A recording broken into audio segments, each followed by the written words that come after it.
বাচ্চাদেরকে প্রত্যেকটা বাচ্চাদেরকে খেলনার জন্য এগুলো দিয়ে আসছে। আসসালামু আলাইকুম, কেমন আছেন সবাই? রাখান রায়ন ব্লগে আপনাদের ওয়েলকাম করছি।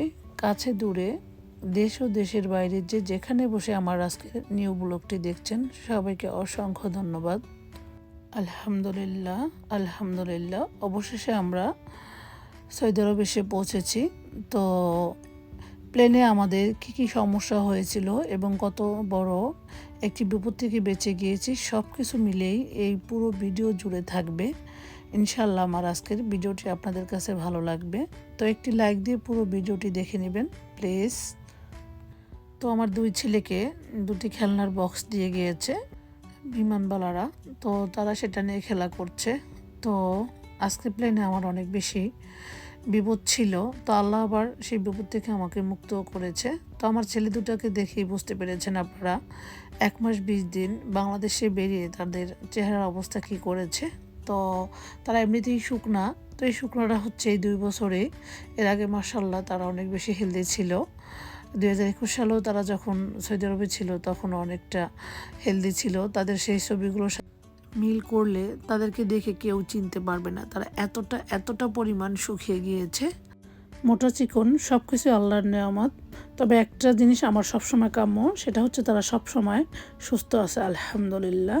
তো প্লেন ছেড়েছে 12টার সময়, 1টার পরেই আমাদেরকে খাবার দিয়ে দিয়েছে। তো আলহামদুলিল্লাহ আমরা খুব খুশি হয়েছি। এই জন্যই বাসা থেকে 8:30টার সময় বের হয়েছি, কেউ কোনো নাস্তা খেয়ে বের হতে পারেনি।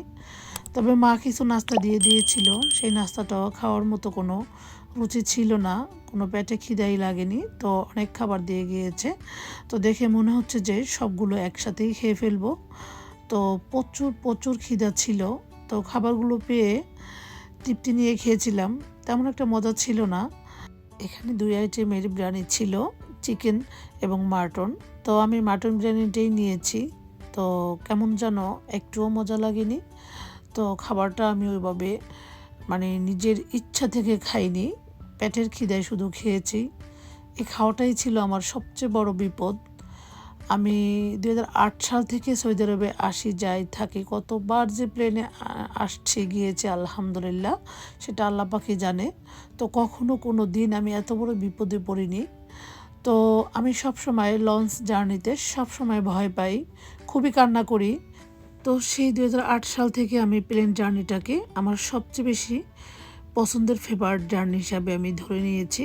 তো আমার হাজব্যান্ড সবসময় বলে, বা আমার শাশুড়িকে আজকে মিস করছি, আমার শাশুড়িও বলছে তুমি ট্রলার বা লঞ্চে এত বেশি ভয় পাও, বা স্পিড বোটে উঠি, যেখানে উঠি না কেন এত বেশি ভয় পাও। তো মানুষ তো প্লেনে সবচেয়ে বেশি ভয় পায়, তো সেখানে তুমি ভয় পাও না? তো আমি বলছি না, আলহামদুলিল্লাহ প্লেন জার্নি আমার কাছে অনেক ভালো লাগে। তো এবার প্লেন জার্নিতেই কি আমি ভয় পেয়েছি, নাকি খাবারটার জন্য, নাকি আমি চলে আসবো সেই জন্য সারা রাত ঘুমাইনি, এই জন্য প্রচণ্ড পরিমাণ মাথা ব্যথা ছিল।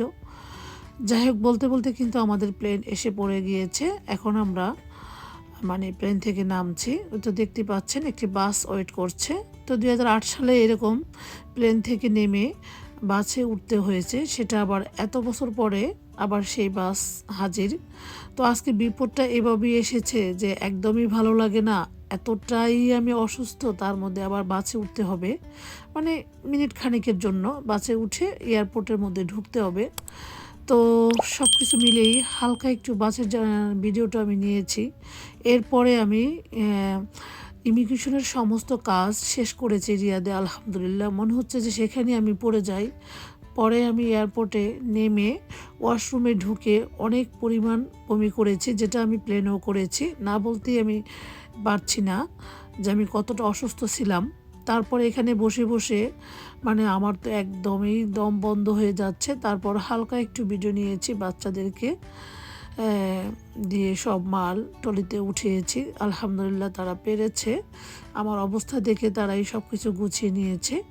তো এর মধ্যে আমরা নেমে হাজব্যান্ডকে ফোন দিয়েছি যে ও যেন তাড়াতাড়ি এসে পরে ইনশাআল্লাহ এয়ারপোর্টে ও তাড়াতাড়ি এসে পড়েছে। তো সেগুলো কিচ্ছু আমি ভিডিও ধারণ করতে পারিনি, আমার সেই শক্তি ছিল না। আমি কোনো রকম উঠে গাড়িতে বসছি। তারপরে আলহামদুলিল্লাহ সহি সালামতে চলে গিয়েছি। তো গাড়ি ছাড়ার মাঝপথে আমি আবারও অসুস্থ, মানে একটার পর একটা কিচের মধ্যে শুধু মানে বমি করতেই আছি, এরকম অবস্থা আমার। তো বাসায় গিয়ে আমি যখন একটি স্লাইন খেয়েছি এবং কিছু রেস্ট নিয়েছি, এইতে আস্তে আস্তে আমি অনেকটা সুস্থ হওয়ার পথে এসেছি। তো এর জন্য আমি আমার মনের ইচ্ছা মতো ভিডিওগুলো আমি করতে পারিনি। আমার এবার ইচ্ছা ছিল আমি পুরো লং জার্নিটা বাসায় পৌঁছানো পর্যন্ত ভিডিওটা আমি আমার আপুদের ভাইয়াদের মাঝে শেয়ার করব। তো সেটা আমার পক্ষে সম্ভব হয়নি। সব কিছু উপরে আল্লাহর ইচ্ছা, আল্লাহ হয়তো আমার করতে দেয়নি। এই তো এখন আমরা গাড়িতে করে চলে যাচ্ছি। দেখতে পাচ্ছেন এয়ারপোর্টের দুই পাশে কত সুন্দর ফুলের গাছ লাগানো, দেখে অনেকটাই ভালো লাগছে। কিন্তু আমার মনে হচ্ছে যেন আমি ফুলগুলো দেখছি তাও আমি চোখ মেলে তাকাতে পারি না, এরকম অবস্থা হয়েছিল। প্রিয় আপুদের সাথে একটি কথা বলতে আমার মনে ছিল না, সেটা হচ্ছে বিমানে এতটা অসুস্থ হওয়ার পরে আমি যখন সৌদি এক বিমানবালাকে ডেকে বলেছি যে মেডিসিন লাগবে, পরে সে আমার যথেষ্ট হেল্প করেছে। তো বিমানবালারা অনেক বেশি ভালো, তাদের কাছে যে কোনো সুযোগ সুবিধার জন্য হেল্প চাওয়া হয়, তারা খুব সুন্দরভাবে সেটা সলভ করে। তো যাই হোক, তাদের মেডিসিন খাওয়ার পরে আমি সুস্থ হতে পারিনি। তো সুস্থতা কত বড় নিয়ামত, সেটা অসুস্থ না হলে বুঝতেই পারা যায় না।